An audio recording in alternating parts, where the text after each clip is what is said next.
Assalamu alaikum everyone. I am Tasin Kalsoon from King Edward Medical University and I am going to tell you about the top 8 study tips which I have concluded during my MDCAT preparation last year, and I am pretty sure they're going to help you loads with your MDCAT preparation this year as well. So here we go. Rule number 1, set your goals and stay committed to your goals.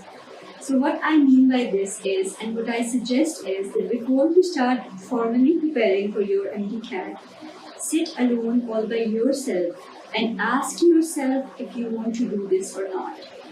If you are agreed that you have to do it and you want to see yourself as a medical school student at the end of this year, then you will have to agree that you will have to do this with all your might, and you will have to put at stake every single thing that comes within you on the way during these 3 to 4 months. Once you are resolved that you have to do this, set your target scores and always aim high, because this is my personal experience that always those people who dream high actually succeed to achieve high.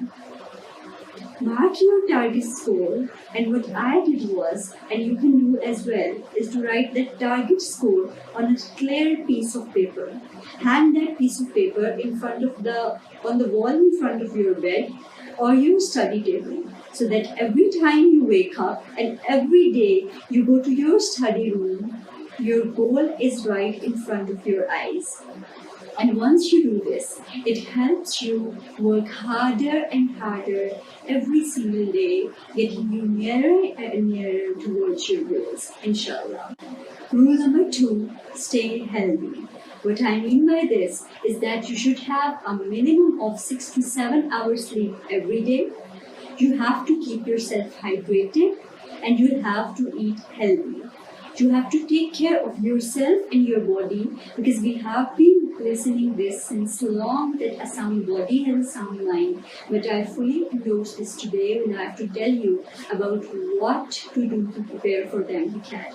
This is an absolute necessity, and a very healthy body is the one which has to make you able to put in your hardest for the maximum scores in MDCAT. Rule number 3. Study smart, not hard.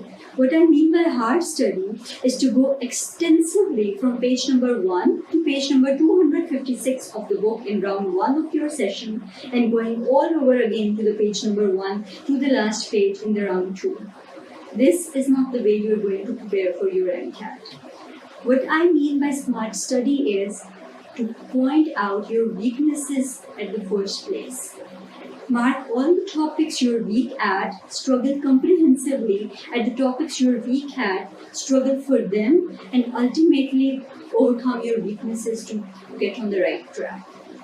Before you even start preparing for your MCAT, you all have at least once gone through all the FSC syllabus while preparing for your board exams. Take out a random mock test or a full book paper from the internet. Confine yourself within the same time and attempt that paper. You will get many questions wrong, and no worries about that.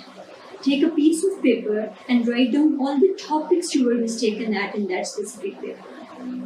You have made that list. Now give yourself 10 days to study comprehensively all those topics and strengthen your grip at those specific topics. After the 10 days are over and you are done with your preparation for those particular topics, take out another random full book paper from somewhere. Many sources are available out there.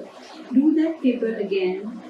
You will see that the mistakes you repeated last time are not being done here. That's the good way. Now, you'll write down all the mistaken topics in the second paper again on a piece of paper. Give yourself, let's say, a time of 7 days. Go through all those topics comprehensively. Do another paper. Mark down the weakening topics and complete those rounds 3 or 4 times again. Believe me, once you start pointing out your weaknesses and overcoming those specific weaknesses, every next time you're getting nearer and nearer towards your goals, inshallah. Now coming towards rule number 4. The rule number 4 is based upon the Pomodoro Principle. And what does Pomodoro Principle say?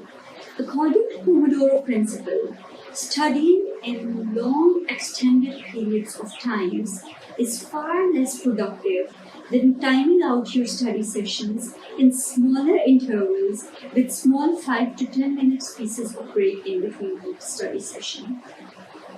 This studying in shorter intervals of time with small breaks in between helps to keep you refreshed and active to study for overall a longer period of time and prevents you from exhausting yourself over a longer extended single study session of straight 5 to 6 hours.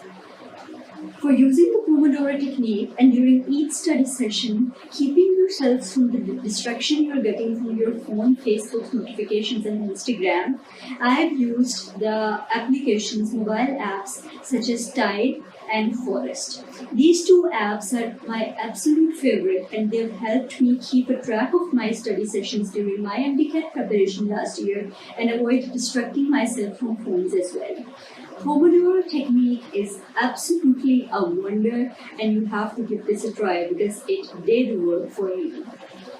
Rule number 5. Stop comparing yourself with any other person around you. Let me tell you very clearly that the sole comparison you have is with your own self. Compete with your own self, be honest to your own self, and strive for the success of yourself only. Mind it that the things you're doing today are not at all going to affect what score your friend gets tomorrow, or whatever your friend does today is not at all going to change the score you are going to get with your own struggle. Compete with your own self. And once you start focusing on your scores and your struggles only, you're paving your way, you're channelizing yourself, and this ultimately helps you in the longer run. Rule number 6. Stop listening to what everyone else is telling you around. In these stress times, I understand that there are loads of people around you and each single person is giving you his own advice and you don't have to take a chance. So you try to abide by all the instructions given to you by all the random people. Don't do that. Pave your own way, channelize your own self and stop listening to everyone. Because if you ride on too many boats at once, it is a strong possibility that you end up meeting failure and end up not being able to board even a single one boat. Don't do that. Coming towards the rule number 7. Don't at all get demotivated by the mistakes and the small failures you meet on daily tests. Believe me, these small mistakes are ultimately becoming the staircase towards your success, and these small failures on the way are actually saving you from the big failure you might get on the final day. What you have to do is that whenever you get some questions wrong in your test, take a piece of sticky notes or a piece of paper, write down all the MCQs you have gotten wrong on that specific piece of paper and stick that sticky note or paper on the first page of your chapter in that specific book. The next time you are going to attempt the test of that particular chapter, go through all the mistakes you have done previously and try to avoid them in the successive tests. In this way, once you try to point out your mistakes and try to avoid them in every successive test coming up, you are getting better and better every day, and this very process is leading you to perfection, inshallah. Now, coming towards the 8th point, the last point, but not at all the least. I've already said that once you have set your goals, you have to stay committed. You have to believe in yourself. You have to put everything you can. You have to struggle the hardest you can and then leave the rest to Almighty Allah.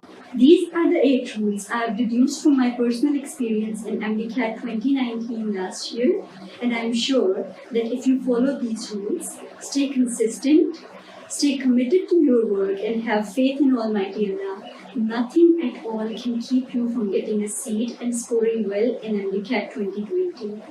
Very best wishes to all of you. Good luck. Stay safe. Allah Hafiz.